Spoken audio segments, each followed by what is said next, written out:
안녕하세요. 살다 보면 인생 절호의 기회가 찾아온다고 하죠. 저에겐 이혼이 인생을 바로잡을 최고의 기회이지 않았나 싶네요. 한때는 참 사랑했던 남자이고 제가 가진 그 무엇을 내주어도 아깝지 않던 사람이었는데 말이에요. 하지만 전 남편의 추악한 속내를 알고 나니 입안에 들어있는 사탕까지도 다 뺏어버리고 싶은 심정이더군요. 친정아빠가 주변 사람들을 의심하고 또 의심할 땐 왜 무턱대고 사람을 의심하냐며 그렇게나 못마땅해 했었는데 말이죠. 많은 일을 겪고 난 지금에서야 왜 아빠가 그렇게까지 돌다리를 부서져라 두드리고 건너는지 알 것만 같더라고요. 10길 물속은 알아도 1길 사람 속은 모른다더니 그걸 경험을 통해서 누구보다 더 정확하게 깨닫게 되었네요. 한때 삶의 전부였던 남편과는 회사에서 만나 결혼까지 하게 된 사이였어요. 저희가 일했던 회사는 친정아빠가 운영하던 작은 중소기업이었는데 아빠의 삶이 녹아있던 그곳에서 남편을 만나게 되었던 것이죠. 성실한 모습에 예의가 몸에 밴 남편의 모습이 참 보기 좋더라고요. 평소 제가 상상하던 배우자의 모습과 가깝기도 했고요. 그래서 집안 차이는 대수롭지 않게 여기며 결혼까지 한 것이었는데 결국 결과는 이렇게 되어버렸네요. 더 큰 행복을 가져다 줄 거라고만 생각했던 결혼에 꼴이 나고 난 후 일을 그만두고 집에서 남편을 내조하는 것에 집중하기로 했어요. 결혼을 하며 남편이 회사에서 받게 될 눈초리도 신경이 쓰였고 그래야 남편이 회사에서 좀 더 마음 편히 일할 수 있지 않을까 생각했기 때문이었죠. 남편은 이런 제 배려가 아깝지 않게 누구보다 열심히 회사 생활을 했고 그에 대한 보답을 받는 듯 승승장구하며 오롯이 혼자의 힘으로 회사 내에서 인정을 받았고요. 장인어른을 믿고 조금은 나태해지거나 건방져질 법도 한데도 남편은 그럴수록 본인이 더 잘해야 장인어른에게 민폐가 되지 않는다고 말하곤 했죠. 그렇게 늘 새벽에 출근을 하고 가장 마지막까지 회사에 남아 일을 하곤 했어요. 주말도 없이 밤낮으로 일만 하는 남편 덕에 결혼을 하고 난 후 데이트다운 데이트 한번 해본 적이 없었네요. 하지만 괜찮았어요. 오히려 그렇게까지 열심히 사는 남편을 잘 보필하며 저 역시 늘 열심히 살려고 노력했죠. 앞서 말씀드린 것처럼 아빠는 사람을 쉽게 믿지 않는 분이셨고 그래서 남편에게 다른 의중이 있을 것이라며 의심스럽게 바라보시던 시절도 있었어요.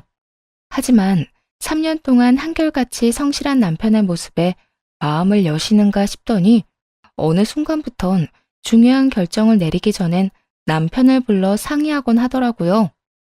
여보, 오늘은 일찍 온다더니 왜 이렇게 늦었어?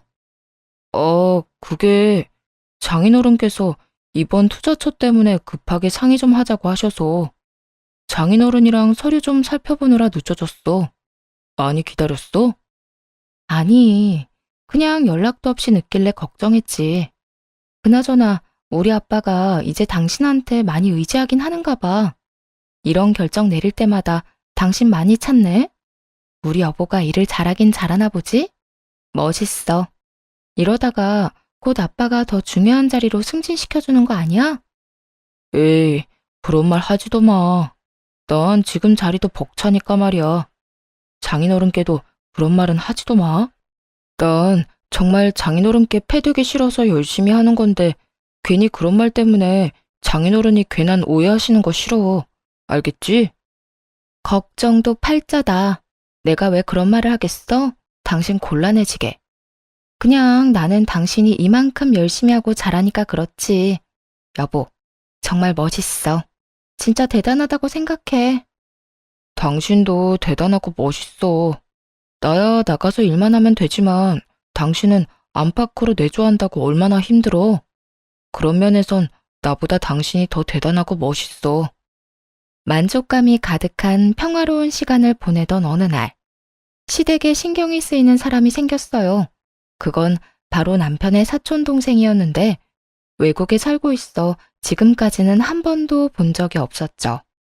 외국에서 혼자 귀국하게 된 아가씨는 시댁에서 지내고 있었고 기분 탓인지 몰라도 시댁에 갈 때마다 묘하게 날선 반응을 보인다는 느낌이 들더라고요. 저와 시모의 사이를 떼놓으려고 술을 쓴다는 느낌을 몇 번 받기도 했고요. 가장 어이가 없었던 사건은 시모의 생신을 얼마 앞두지 않았던 날에 일어났어요. 시모와 오랫동안 이야기한 끝에 약속했던 데이트를 하기로 한 날이었죠. 그간 하고 싶었던 일을 골라 하루 날을 잡고 제대로 함께 보내기로 한 날이었거든요. 그래서 영화 예매도 하고 예약하기 어려운 마사지샵과 근사한 식사까지 예약한 상태였고요. 그야말로 만반의 준비를 하고 시댁으로 갔죠. 어머님, 오늘 저랑 데이트하기로 하신 거 기억하시죠? 영화 예매도 해놓고 마사지 예약도 다 했어요. 한껏 들떠 시모에게 하루 일정에 대해 알려주니 시모가 뭐라고 하기도 전에 아가씨가 나서서 빈정거리기 시작하더라고요. 어머, 오늘 우리 이모랑 데이트 가요? 그러면 나는 어떻게 해요? 혼자 집에 있어요? 듣자 하니 돈도 많다던데 쓰는 김에 좀 더 쓰지. 순간적으로 아차 싶기도 했어요. 전혀 생각지도 못했거든요. 그러면서도 설마 하니 이런 데이트에 눈치도 없이 껴달라는 말을 할까 싶었는데 아가씨는 눈치가 없는 것이 아니라 눈치를 볼 생각이 없는 거였더라고요. 아, 제가 생각을 못했네요. 다음엔 같이 가요. 오늘은 어머님이랑 좀 다녀올게요. 아니, 그러지 말고 언니가 오늘은 좀 양보해 주세요. 제가 이모랑 데이트 좀 하게요. 한국 와서 종일 자느라 제대로 된 외출도 못했는데 언니가 양보해주면 제가 오늘 대신해서 이모랑 즐거운 시간 보내다 올게요. 사실 언니도 저한테 고마운 거 다 알아요? 요즘에 누가 시어머님 모시고 다니는 거 좋아라 해요? 그러니까 이렇게 말할 때 못 이기는 척 빠져요. 알겠죠? 이모도 나랑 가는 게 더 좋잖아. 그렇지? 순간 정신이 멍해져서 이게 무슨 말인가 되새김질하고 있는데 그 찰나를 놓치지 않고 시모의 팔짱을 끼더니 갖은 애교를 부리기 시작하더라고요. 곧이어 시모도 하는 수 없다는 듯 웃으며 이렇게 말했어요. 그래, 아가. 이번엔 아가가 좀 양보해 주려무나. 우린 다음에 또 가도 되지만 얘는 언제 다시 외국으로 들어갈지도 모르는데. 있을 때 좋은 추억 만들어주고 싶어서 그래. 이렇게 말하는데 거기에서 단호하게 안 된다는 말이 나오지 않더라고요. 그 상황에서 시모를 데리고 외출을 해봤자 시모도 저도 기분이 썩 유쾌하진 않을 것 같았거든요.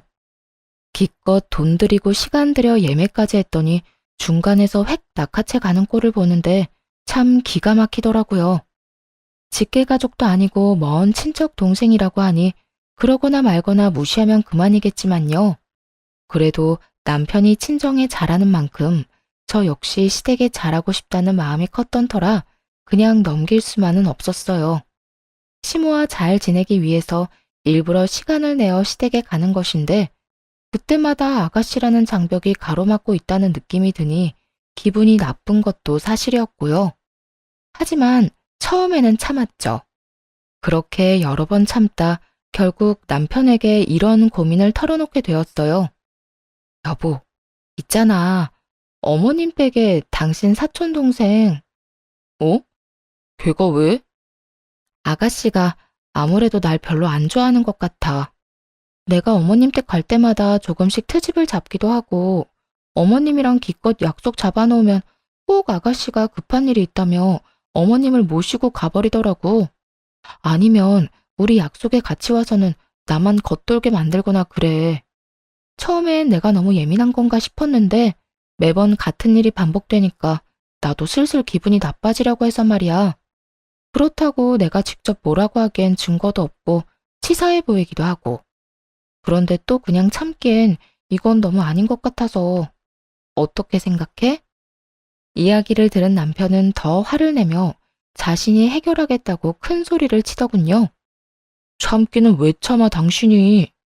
당신이 그렇게 느낀 거면 걔가 그런 상황을 만든 게 분명할 건데. 당신 말대로 당신이 나섰다간 괜히 분위기 이상해질 수도 있으니까 내가 잘 이야기해서 집에서 내보낼게. 당신은 아무 걱정도 하지 마. 원하던 대답이긴 했지만 막상 남편이 그렇게 말하니 마음이 또 불편하더라고요. 듣기론 아가씨 혼자 귀국한 이유가 외국에서 지내다 우울증이 심해져서였다고 했거든요. 그래서 혼자 지내지 않고 시댁에서 보살피기로 했다고요.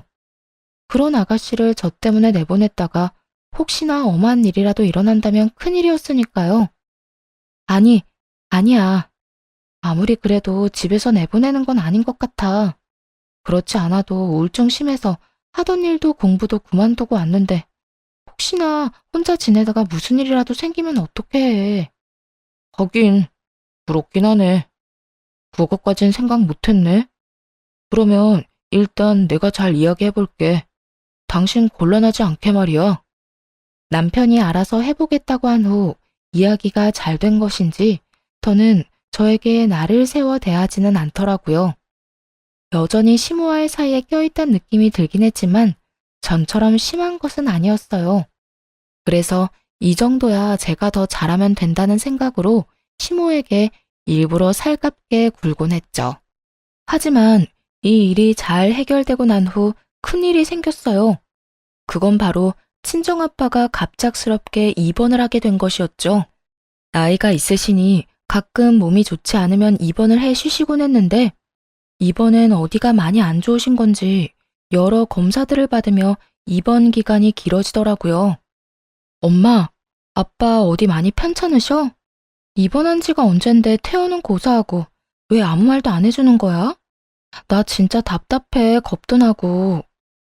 겁날 것도 많다 많아. 아직 검사 결과가 안 나와서 그래. 이번에 검사를 많이 해서 그런가 결과 나오는데 시간이 꽤 걸리네. 그러니까 너무 걱정하지 말고 넌 네 할 일 하고 있어. 자세한 건 나중에 이야기하자, 천천히. 어느 하나 명확하지 않은 엄마의 대답은 더욱 불안하게 만들었고 무서운 생각도 들어 걱정만 늘어가고 있었어요. 딸바보라 소문난 아빠의 사랑을 듬뿍 받고 자랐던지라 온통 아빠에게 신경이 곤두서 있던 상황이었죠. 그런데 그 와중에 남편이 점점 이상하다는 느낌이 들더라고요. 여보, 오늘 나 병원 갈 건데 당신도 같이 갈래?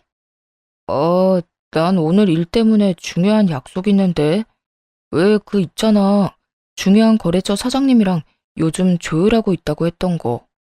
그 일로 오늘 만나기로 했어. 아, 그거? 그런데 그건 저번 주에 마무리했다고 하지 않았나? 그 일 때문에 당신 늦는다고 하고 새벽에 들어왔었잖아. 그때 분명히 마무리했다고 들은 것 같은데? 그게 내 착각이었지 뭐야? 난 충분히 좋은 쪽으로 마무리됐다고 생각했는데 상대방 생각은 다르더라고. 그래서 오늘 다시 만나 뵙기로 했어. 처음엔 저보다도 자주 병원에 들락날락하던 사람이 이런저런 핑계를 대며 병원의 발길을 끊어버리기도 했고 시댁을 핑계 삼아 외박을 하는 날도 생겨나기 시작했어요. 여보, 오늘도 많이 늦어? 오늘 엄마한테 좀 다녀와야 할 것 같아. 며칠 전에 연락이 왔는데 아들 얼굴 까먹겠다며 오라고 성하셔서 말이야. 무슨 일 있는 것 같기도 하고 아마 전화로 할 말은 아닌 것 같고 얼굴 보고 해야 할 말 같아서 오늘 가보려고. 아, 그래? 그러면 나도 오늘 어머님 댁으로 가 있을까? 그러고 보니까 내가 요즘 아빠 때문에 어머님을 전혀 신경 못 썼네. 그런데 무슨 일인 거지? 큰일이라도 생기셨나? 아니야. 당신은 그냥 장인어른 병원이나 다녀와서 집에서 푹 쉬어. 그렇지 않아도 신경 쓸 일 많은 사람이 시댁까지 왜 챙겨? 우리 엄마 그렇게 이해심 없는 사람 아니니까 당신은 그냥 쉬고 나 혼자 다녀올게. 아니다. 오늘 간 김에 하루 자고 거기서 바로 출근할 테니까 당신은 내 밥 걱정하지 말고 푹 쉬어. 걱정을 하지 말라고는 해도 걱정이 될 만한 상황이었어요. 시댁에 일이 있다. 혹은 시모가 찾는다는 이유로 시댁에 가는 날은 잦아졌거든요. 더구나 막상 다녀와서는 무슨 일 때문인지 이렇다 할 설명도 없었고요. 아무리 제가 친정일 때문에 정신이 없다고는 하지만 그게 아니라 정말로 말하지 못할 법한 큰일이라도 생긴 것은 아닌지 어느 순간부터 걱정이 되기 시작했네요. 그래서 시모에게 전화를 걸어 상황을 떠보기로 했어요. 어머님, 잘 지내시죠? 그럼, 난 잘 있지. 사돈 어른은 어떠시니? 아직 병원에 계신다고 들었는데. 네, 아직 병원에 계세요. 이런저런 검사 다 받으시고 결과 기다리고 계세요. 댁에는 별일 없으시죠? 몸은 좀 어떠세요? 응, 난 아픈 곳도 없고 별일도 없어. 넌 너나 걱정하려무나. 요즘 병원 왔다 갔다 하느라고 마음고생 심하지? 이럴 때일수록 네 건강은 네가 챙겨야 하는 거야. 입맛 없어도 끼니는 꼭 챙겨 먹고. 알겠지? 네, 어머님. 혹시나 집에 무슨 일 있으면 꼭 연락해 주세요. 혹시나 저 생각해서 숨기지 마시고요. 그래, 알겠어. 혹시나 네 도움 필요한 일 있으면 꼭 연락할 테니 걱정하지 말거라. 시모의 목소리는 밝았고 무슨 일을 숨긴다고 하기엔 태연하기까지 했어요. 하지만 남편은 이런저런 일이 생겼다며 시댁에서 자고 온다고 했었고 점점 그런 남편이 이상하다고 생각했죠. 평소에 저였다면 그때 바로 뒷조사를 하든 추궁을 하든 했을 텐데 그 당시에는 그저 그럴 만한 일이 있겠지 하고 안일하게 넘겼어요. 그만큼 다른 일에 신경 쓸 여유가 없기도 했고 남편을 믿어 의심치 않았기에 말하지 못할 일이 있겠거니 했던 거였죠. 그렇게 정신줄을 빼놓고 살던 어느 날 유난히 일찍 퇴근한 남편이 저에게 조심스럽게 말을 걸어오더라고요. 여보, 장인어른 몸은 좀 어때? 뭐 때문에 이렇게 길게 입원하시는 거래? 뭐 들은 말 있어? 아니, 그렇지 않아도 그것 때문에 답답해 미치겠어. 아무리 물어도 대답도 안 해주고, 그냥 나중에 자세히 이야기하자고만 그래. 갈 때마다 아빠는 자고 있고, 가끔 일어나 있어도 그것도 잠시뿐이야. 그래? 도대체 어디가 편찮으시길래 그러시는 거지? 그러니까. 그런데 왜? 회사에 무슨 일이 생겼어? 남편은 약간 곤란하다는 듯 망설이더니 이내 굳게 나뭇잎을 열더라고요. 제 눈치를 과하게 살피며 말이죠.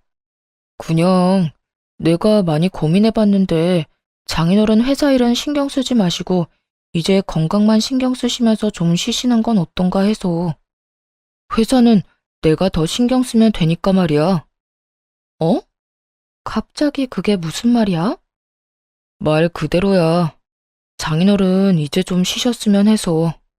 사실은 회사 내에서 이런저런 말이 자꾸 나와. 계속 찾아와서 나보고 회사를 맡으라고 직접적으로 이야기하시는 분들도 계시고 말이야. 회사를 창립할 때부터 시작해 지금껏 오랫동안 아빠와 함께 해주신 분들이 계셨는데 그분들이 그런 말을 꺼냈다고 들으니 생각이 많아지더라고요. 건강상의 문제로 인한 아빠의 부재, 그리고 조금은 의미심장한 남편의 제안.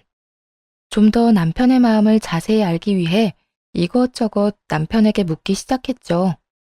그런 말까지 당신한테 한단 말이야? 나한텐 아무 연락도 없으셔서 전혀 몰랐는데. 당신한텐 아무래도 말하기가 그랬겠지. 나한텐 예전부터 그런 식으로 말씀하시곤 하셨어. 처음엔 내가 그럴 만한 그릇도 되지 않는데 왜 그러시나 싶기도 했어. 그런데 장인어른 입원 기간이 길어지니까 그런 말이 귀에 들어오기 시작하더라고. 회사를 함께 일으키신 분들이 찾아오셔서 그런 말씀을 계속 하시니까 몸둘 바를 모르겠으면서도 한편으론 잘할 수 있다는 용기도 생기고 말이야. 당신도 잘 알잖아. 나 당신이랑 결혼하고 얼마나 열심히 회사를 위해 살았는지. 그러니까 당신이 장인어른께 잘 좀 이야기해주면 안 될까? 장황하게 설명하긴 했지만 결론은 아빠 회사를 물려달라 이거더라고요. 여러 생각으로 머릿속이 복잡해져서 일단은 대화를 마무리해야겠다는 생각을 했어요. 더 이야기를 나누어봤자 머릿속만 복잡해질 것 같았으니까요. 음, 일단 생각 좀 해보자. 생각 정리되면 아빠하고도 잘 이야기해볼게. 그래, 나도 다시 한번 내가 잘 이끌 수 있을지 생각해보고 내 자신을 돌이켜볼게. 한 가지 약속할 수 있는 건 날 믿고 맡겨주신다면 그 누구보다 열심히 할 수 있다는 거야. 남편의 말을 듣고 난 후 며칠에 걸쳐 여러 생각들을 했어요. 그리고 아빠에게 이런 이야기들을 전해주기로 결심했죠. 저야 이러저러한 의견을 아빠에게 전할 뿐 결정을 내릴 수 있는 입장은 아니었으니까요. 그렇지 않아도 부르려고 했는데 잘 왔구나. 그래, 우리 딸 할 말 있다고? 그게... 아빠, 회사 내에서 이런저런 이야기들이 나오기 시작하나 봐요. 아무래도 아빠 건강 문제도 있고 박서방한테 회사를 물려주고 아빠는 이제 좀 쉬시는 게 어떤가 하는 말이요. 저도 이런저런 생각을 많이 해봤는데 아빠 생각은 어떤지 궁금해서요. 그래? 그렇지 않아도 박서방 문제로 상의할 것이 있어서 부르려고 했는데 통한 것 같네, 딸. 그날 아빠와 전 여러 이야기들을 나누었고 아빠는 변호사와 남편을 불러 유언장을 쓰기 시작했어요. 유언장엔 아빠가 돌아가시거나 그와 유사한 상황이 오면 남편이 회사를 맡게 된다는 내용과 함께 여러 재산을 남편에게 상속한다는 내용이 있었죠. 아빠가 유언장을 작성하는 걸 본 남편은 눈물까지 글썽이며 감사하단 말을 아끼지 않더라고요.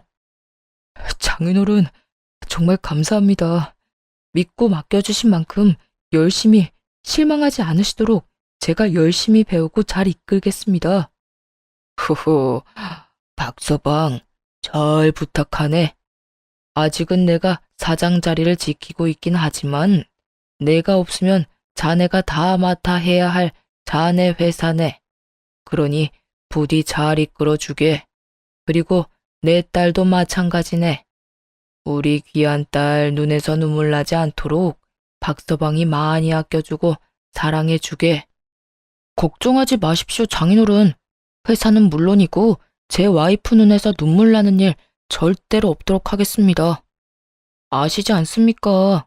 이 사람을 저 자신보다도 사랑하고 아끼는걸요. 그러니까 다른 걱정은 하지 마시고 건강 하나만 신경 쓰시면서 지내주세요. 그래, 여러모로 자네를 믿어보겠네.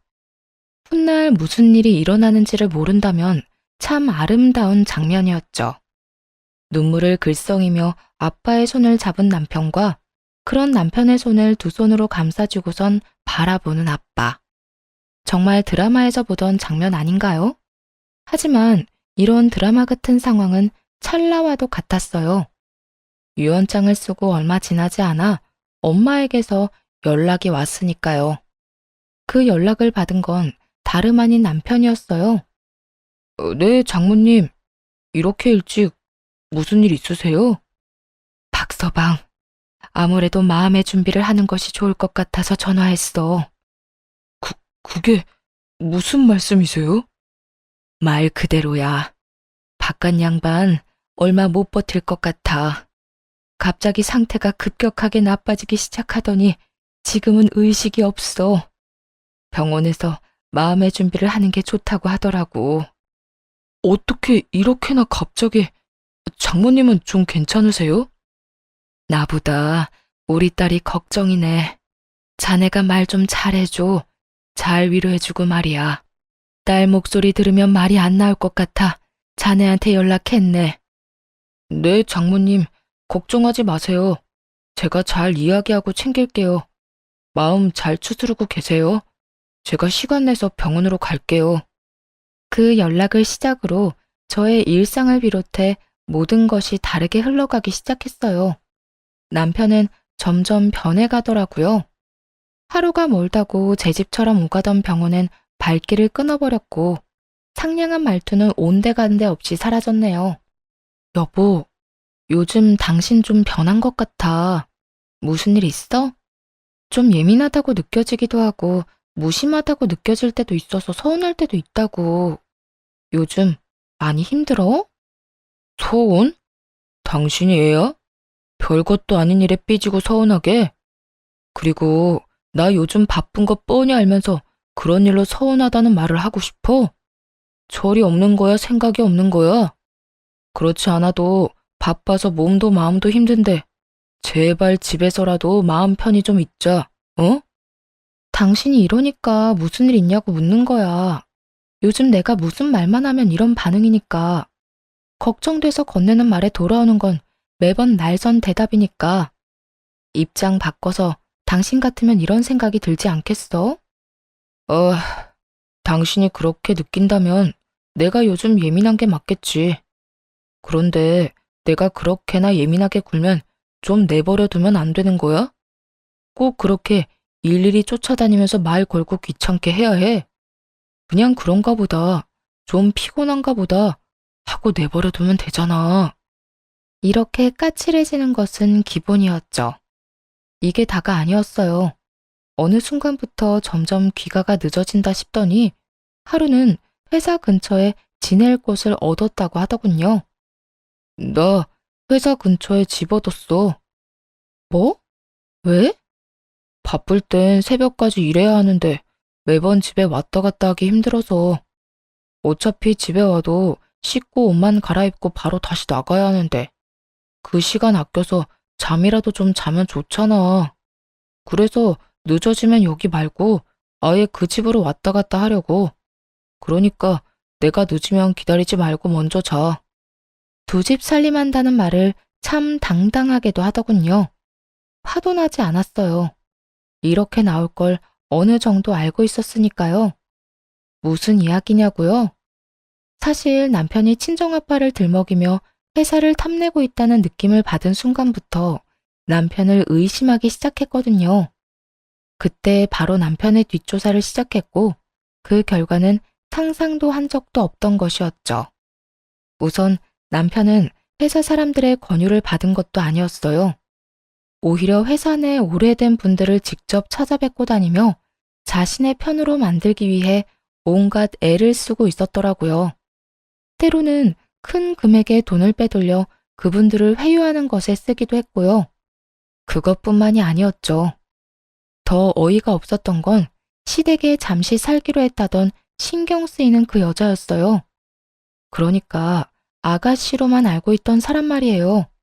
사촌 동생이 아니었더라고요. 그 여자의 정체는 상간녀였어요. 정말 간도 크죠? 저도 들락거리는 시댁에 본인 사촌 동생으로 둔갑시켜 숨겨뒀더라고요. 남편은 물론이고 시부모님들까지 모든 사실을 알면서 그런 거짓말로 저를 속이고 있었다니 정말 믿을 사람 하나 없다 싶었어요.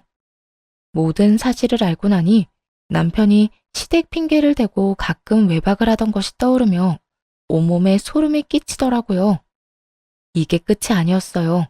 두 사람의 대화를 녹음 파일로 받았는데 들어보니 정말이지 추악한 속내 그 자체였죠. 오빠, 언제까지 이러고 살아야 해? 조금만 더 기다리라고 했잖아. 그 노인네 무슨 병인지는 몰라도 병원에서 지내는 시간이 꽤 길어지고 있다고.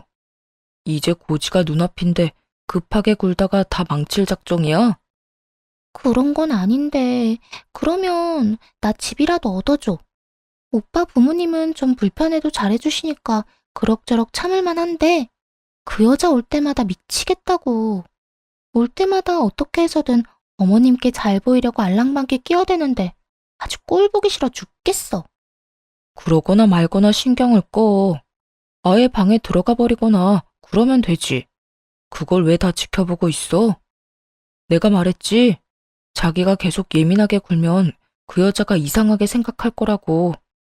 그러니까 이상한 말이나 행동하지 말고 그냥 신경 쓰지 마. 응? 오빠 같으면 그게 돼? 저러다가 어머님이 나 말고 저 여자 편을 들면 어쩌나. 그러다 오빠까지 나 버리고 그 여자한테 가면 어쩌나. 내가 얼마나 걱정인 줄 알아? 별 걱정을 다 한다. 그럴 것 같았으면 우리 집에 자기 들이지도 않았겠지. 그리고 우리 엄마 그 여자보다 자기 더 좋아해. 그 여자야 자기도 알다시피 우리 집 지갑인 거 알잖아. 나한테 돈도 주고 회사도 줄 통 큰 지갑 말이야. 자기는 지갑 보면 무슨 감정이 느껴져? 나도 마찬가지야. 아무 감정도 느낌도 없어. 애초에 사랑 같은 거 하지도 않았고, 우연히 그 여자가 회사 사장 딸인 거 알고 결혼한 것뿐이라고. 그러니까 그런 걱정은 하지도 마. 하긴, 그래도 집은 얻어줘. 나 오빠랑 오붓하게 지내고 싶단 말이야. 그래, 그건 타이밍 봐서 얻어줄게. 그래도 일단 완전히 회사 얻고 난 뒤에 혹시나 꼬리 잡히면 끝장인 거 알지? 알겠어. 그때까진 기다리도록 해볼게. 그러니까 이렇게 밖에서 둘만 만나자고 조르는 것도 한동안은 자제해. 정 밖에서 보고 싶으면 엄마를 데리고 오란 말이야. 다 된 밥에 코 빠뜨리지 말자 우리. 저와 저희 집을 지갑이라고 칭하며 어떻게 해서든 하나라도 더 받아가려고 안달이 났더군요. 자기들 딴엔 치밀한 계획이라고 생각하는 것 같았는데 이렇게 하루아침에 모두 들켜버렸다는 걸 알면 과연 어떤 표정을 지을지 그것 참 궁금하더라고요. 모든 사실을 알고 난 후 이혼은 당연한 수순이었지만 그래도 망설여지는 건 어쩔 수 없더라고요. 그 당시 아빠가 계속해서 병원에 계셨으니까요. 건강한 상태에서 들어도 충격적인 내용인데 입원한 상태의 아빠에게 말을 꺼내려고 하니 차마 입이 떨어지지 않았죠. 그렇게 이러지도 저러지도 못하며 시간만 보내던 어느 날, 엄마에게 연락을 받았어요. 그렇지 않아도 마침 이 모든 것을 말씀드리기로 결심이 섰던 터였죠. 아빠, 그리고 할 말이 있는데요. 사실은 박서방 다른 여자 있어요. 우울증이 심해서 시댁에 와 있다던 박서방 사촌동생, 사실은 상간녀였더라고요. 물론 시댁에서도 이걸 다 숨기고 모른 척 했던 거고요. 그리고 아빠 회사를 노리고 있는 것 같아요. 조심스럽게 지금껏 알게 된 사실을 꺼내놓자 아빠는 복잡한 표정을 지으며 한숨을 쉬시더라고요. 아, 너도 결국엔 알게 됐구나. 오늘 내가 보자고 한 것도 이것 때문이었다. 이번에 입원이 길어진 이유는 박서방을 지켜보기 위함이었어. 일도 열심히 하는 것 같고 열심히 하는 것만큼 결과도 늘 좋아서 좀 더 힘 있는 자리로 옮겨줬다가 회사를 물려줘도 될까 고민을 하고 있었단다. 그런데 아무래도 찝찝한 기분이 가시지 않더구나. 그래서 일부러 입원을 하고 상황을 심각한 것처럼 몰고 갔지. 이런 상황이 되면 박서방의 진짜 모습이 나올 것 같아서 말이야. 그리고 혹시나 하는 마음에 나 역시 뒷조사를 해봤단다. 그러면 아빠, 아픈 게 아니었어요? 그래, 이 아빠 아주 튼튼해. 그냥 회사 물려주기 전에 확실히 해두고 싶었던 것뿐이야. 여러모로 말이다. 그래서 넌 앞으로 어떻게 할 거니? 아빠 엄마는 네 뜻에 따라가려고 한단다. 저는 당연히 이혼할 거예요. 이 모든 사실을 알았는데도 그런 인간이랑 더 살겠다고 하면 그건 제정신이 아닌 거죠. 그래, 우린 혹시나 해서 물어봤단다. 그러면 앞으로 어떻게 해야 할지 이야기를 좀 나눠볼까? 아빠와의 상의 끝에 위자료만 받고 끝내지 말고 복수를 계획했고, 그래서 유언장을 작성하는 것부터 시작해 아빠가 위독하다는 가짜 소식까지 전했던 것이었어요. 기쁨에 도취하여 있을 때 모든 걸 빼앗기로 한 것이었죠. 예상대로 남편은 하루가 다르게 변해갔고, 그런 남편의 모습을 지켜보며 저 역시 마음 정리를 빠르게 해 나가던 상태였네요. 우선 남편이 알고 있던 기존의 유언장을 수정했고, 회사 돈을 얼마만큼 어디로 빼돌렸는지에 대한 조사도 조용히 진행했어요. 상간녀와 함께 살 집만 얻은 줄 알았더니 시댁 집까지 바꿔주었고 숨겨둔 외제차 2대까지 있더군요. 다시 뺏어오기도 쉽게 본인 명의로 말입니다. 이혼을 진행함과 동시에 경찰에 신고도 함께 했죠. 여러 소장들을 받고 나서야 남편은 제가 모든 것을 알았던 걸 눈치채곤 빌기 시작하더군요. 여보, 당신 지금 큰 오해하고 있어. 그러니까 내 말 좀 들어봐. 들어보면 다 이해할 거야. 보자마자 무릎을 꿇고 앉아서 한다는 말이 오해였다더군요. 감동도 없고 성의도 없는 말을 듣는데 어쩌다 이런 인간하고 여기서 이러고 있나 하는 생각마저 들었어요. 오해? 뭐가 오해인데? 당신이 우리 아빠 회사만 물려받고 나랑 이혼하려고 했던 거? 아니면 당신 집에 있는 그 여자가 사실은 상간녀였던 거? 도대체 뭐가 오해라는 건데? 그게 잠깐 흔들려서 여자 만났던 건 맞아. 그런데 당신도 생각을 좀 해봐. 내가 당신 같은 여자를 두고 왜 그딴 여자한테 가겠어? 그냥 잠시 만났던 것 뿐인데 그 여자가 죽어도 못 헤어지겠다고 하면서 오갈 데도 없다고 하길래 그냥 잠시 집에 들인 것 뿐이야. 이게 무슨 개똥 같은 소리야? 잠시 스쳐가는 여자를 본가에 데려다 놨다고? 배울 만큼 배웠다는 사람이 변명이 너무 성의 없다고 생각 안 하니? 여기까지 와서 이렇게 빌 거면 적어도 그럴싸한 변명거리라도 준비했어야지. 다 됐고, 그냥 우리 이혼해. 내가 다 잘못한 거 맞고 당신한테 주길 놈 맞는데 다른 건 다 해줘도 당신하고 이혼만큼은 못해. 절대 안 해. 그래, 당신 이럴 줄 알고 변호사 선임해뒀어. 당신이 뭘 어떻게 하든 이혼은 꼭 하게 될 테니까 그런 줄 알아. 아, 경찰 조사는 아직이지? 당신 회사 돈 야금야금 가져다 쓴 것도 다 신고했으니까 그런 줄 알고 준비 잘해둬. 그리고 당신 부모님을 비롯해서 그 여자한테도 다 소송 들어갈 테니까 그런 줄 알고. 저를 찾아와 무릎을 꿇고 앉았을 때보다 더욱 좌절한 얼굴이었어요. 그도 그럴 것이 남편 놈은 앞으로 벌어지는 모든 일의 책임은 본인 혼자 짊어지면 된다고 생각했을 테니까요. 그런데 생각지도 못한 부모님과 상간녀까지 한 세트로 묶어 죗값을 치르게 하겠다고 하니 보통 당황스러운 것이 아니었겠죠. 남편은 더 처절하게 제 바짓가랑이를 붙잡고 애원하기 시작했어요. 여보, 제발 내가 조용하게 당신이 하자는 대로 빨리 이혼할 테니까 그 여자랑 부모님은 건드리지 말아주라. 응? 내가 정말 잘못했어. 내가 왜 그래야 하는데? 우리 그럴 만한 돈 없어. 돈도 돈이지만 우리 부모님 나이도 많은데 그런 일까지 겪게 하고 싶지 않아. 그러니까 나이도 많으신 분들이 아들이 그딴 말도 안 되는 짓을 벌이는데 말리기는커녕 상간녀를 데리고 살고 있었다고?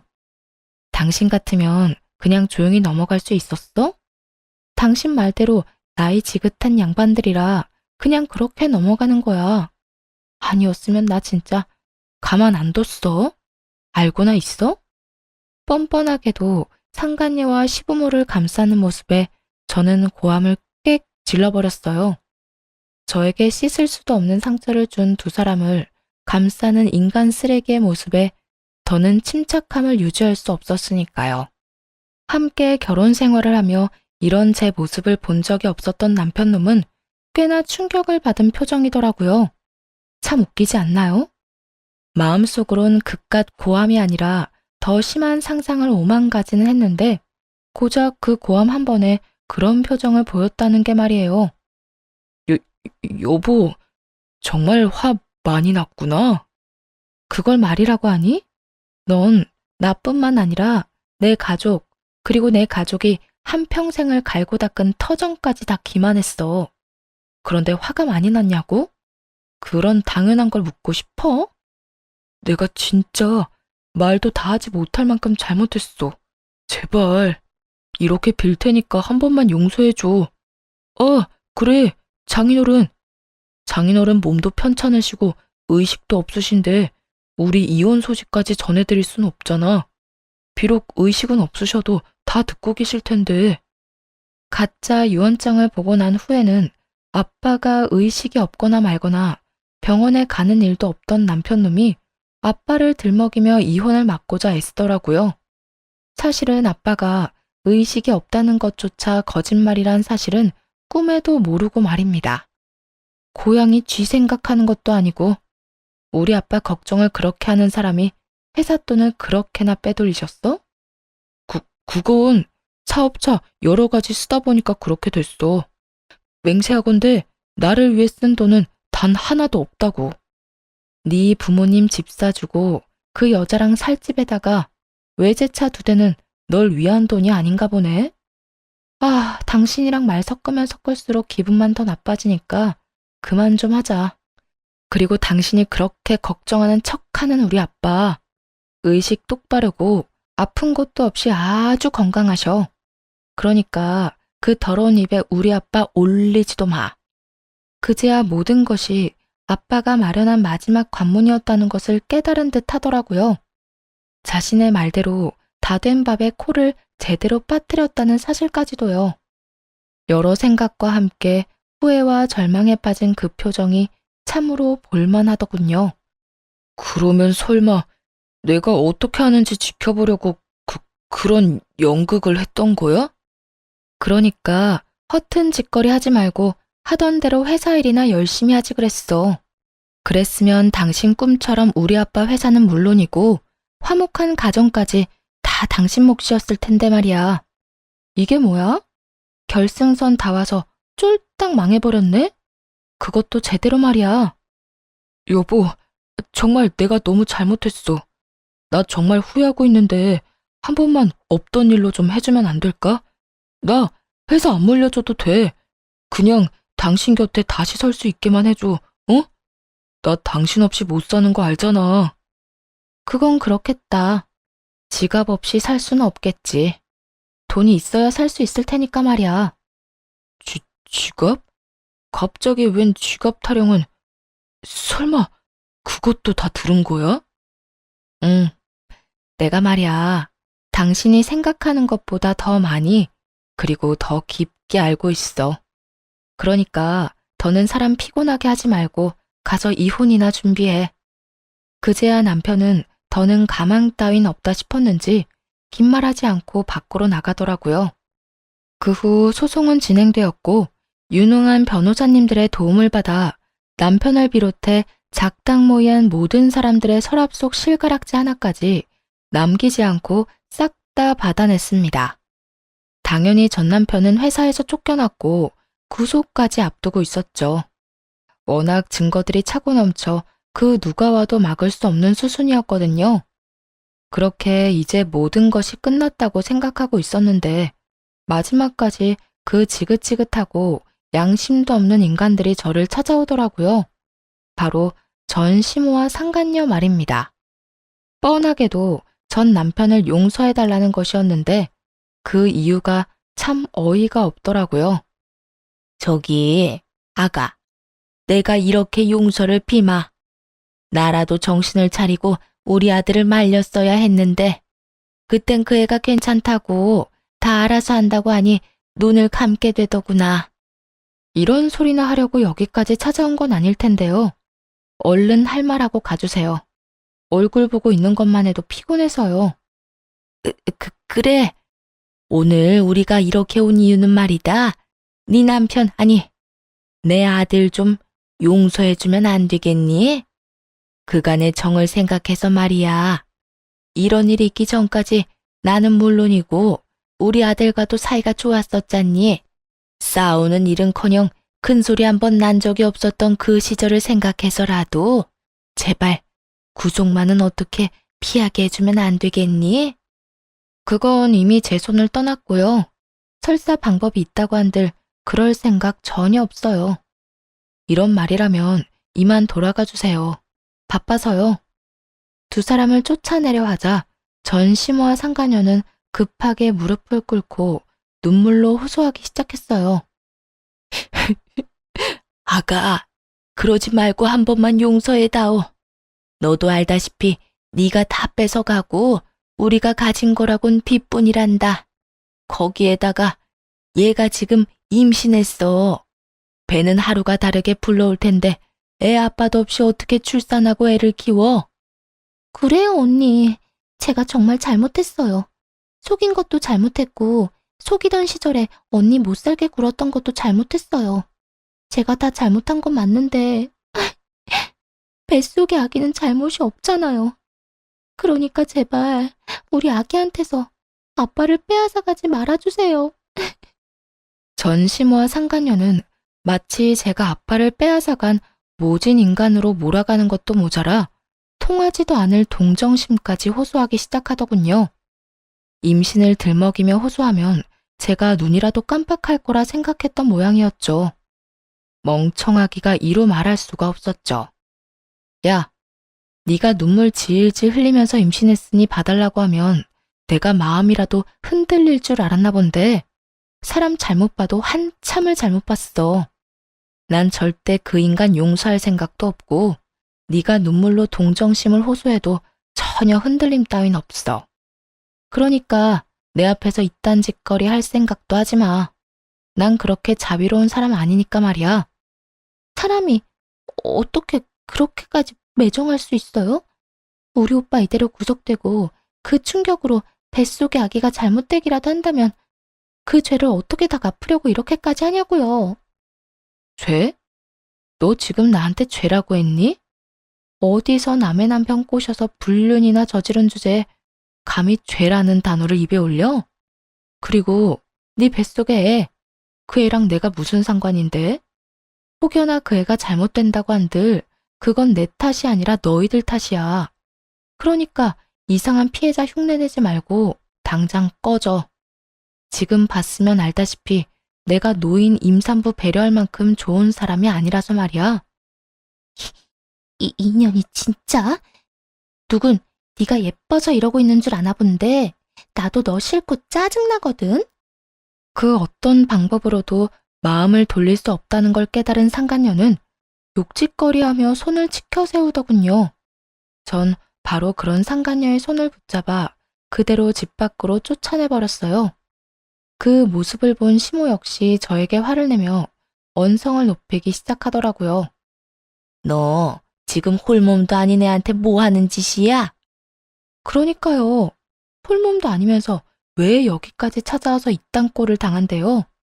손버릇은 또 얼마나 안 좋은지 태교해야 할 사람이.